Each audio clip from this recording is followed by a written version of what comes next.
ஆலயா காட்டனின் பொங்கல் கொண்டாட்டம். ஆலயா cotton trending வேட்டிகள், ஷர்ட்டுகள்.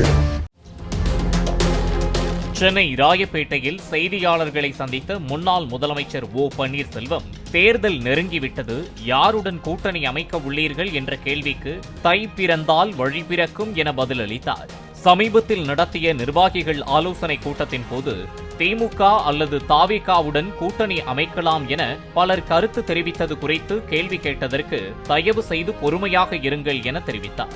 தேர்தல் நெருங்கிருச்சு, எப்போது உங்களுடைய முடிவுகள் ஏற்கனவே நான் சொல்லிவிட்டேன், தை பிறந்தால் வழி பிறக்கும் என்று. தை பிறக்கும், அதுவே பொறுமையாக இருங்க.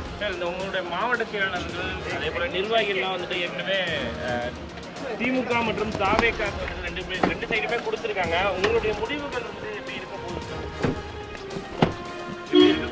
பொறுமையா இருங்க, பொறுமையா, தயவுசெய்து பொறுமையா இருங்க. வாழ்த்துக்கள். ஓ பன்னீர்செல்வத்தை அதிமுகவில் சேர்த்துக் கொள்ளும் பேச்சுக்கே இடமில்லை என அதிமுக பொதுச் செயலாளர் எடப்பாடி பழனிசாமி திட்டவட்டமாக மறுத்துவிட்டது குறிப்பிடத்தக்கது. ஆலயா காட்டனின் பொங்கல் கொண்டாட்டம். ஆலயா காட்டன் ட்ரெண்டிங் வேட்டிகள், ஷர்ட்டுகள். பிளே ஸ்டோர் மற்றும் ஆப் ஸ்டோரில் இருந்து பாலிமர் செயலியை QR கோடு மூலம் பதிவிறக்கம் செய்யுங்கள். செய்திகளை உடனுக்குடன் பெறுங்கள்.